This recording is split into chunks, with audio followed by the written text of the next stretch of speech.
I love artwork. I love painting. I love sculpture. I would love to be able to stand up and talk about Mark Rothko or Lee Kelly and really have some insightful things to say. But I don't know where I would even begin. Like with Mark Rothko, I would say, like, looking at his paintings are kind of like having your eyeballs massaged.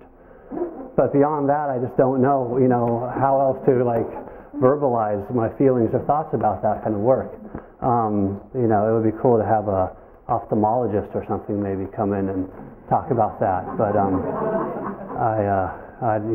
not the person to give that speech. But like I was saying, so with this work, it is, I connect with it because it is reflective of the stuff that I'm trying to make, and also just the irony of, here we are in an art museum looking at a photograph of people in an art museum looking at art. It's obviously talking about us here, and so I think that's an interesting thing to sort of confront. He has taken so many photographs that all of us have seen many times. I mean, he's really more of a, he doesn't consider himself an artist. He's more of a he's a professional photographer, and his work has been in Life magazine and Time and on the cover of newspapers, and he's photographed presidents and celebrities and major news events, stuff like that. Some of his most famous works that you might know without actually recognizing his name is in 1950 he took a photograph of a black man drinking out of a water fountain in segregated South, and he was 22 years old when he took this photograph, and it was a major image which impacted the entire civil rights movement.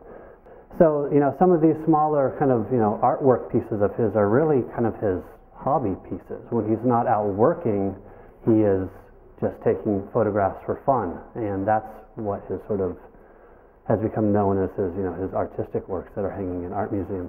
This is out of his series called Snaps, and it's basically just a lot of candid, perhaps shot from the hip photographs of things that he stumbles upon in real life. In this case, this one was taken in 1954, and if you can't see it in the back, it's a woman playing a slot machine. The slot machine looks like a cowboy bandit with a gun aimed at the woman, and that's the arm of the slot machine. So she's grabbing the gun and, pulling the gun aimed right at her. So funny on so many different levels, or it's a commentary on so many different levels. I mean, he's robbing her figuratively, and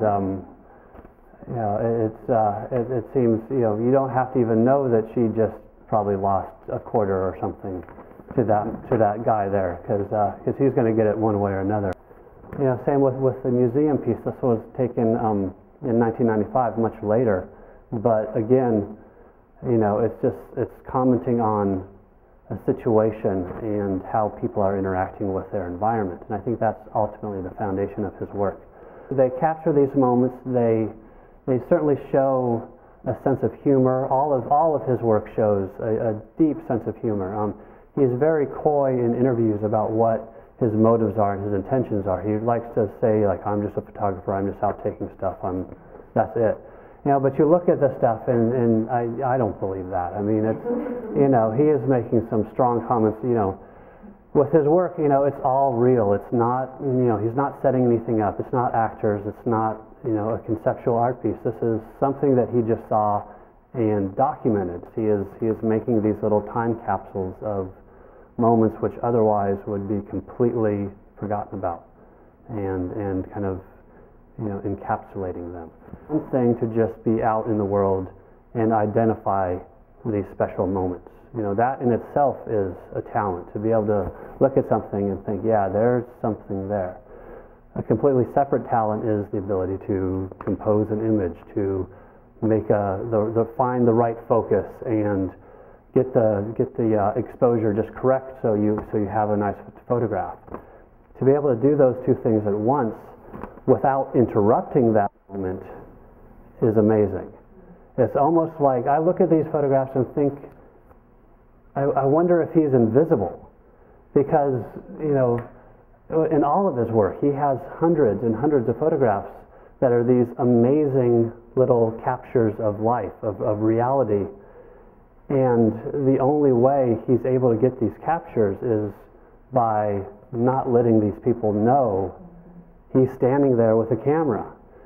And as someone who has tried to do this, it is really difficult. You know, people, as soon as they see a camera in the room, start acting completely differently. You know, I don't know how many photographs he has taken. I would guess tens of thousands. I doubt a day goes by where he's not out taking a few photographs. You know, his work, like I talked about some of the iconic pieces. You know, he took photographs of Marilyn Monroe, Che Guevara, Bob Dylan, JFK. You know, he's done a lot of commercial work, fashion photography, industrial stuff. He is a working photographer. That's what he does. He might be the ultimate photo nerd. I mean, he lives photography and just doesn't stop doing it. I think he is, you know, fascinated in the human condition and can't stop documenting it. You know, I don't know if he really understands it, but certainly he likes to watch it.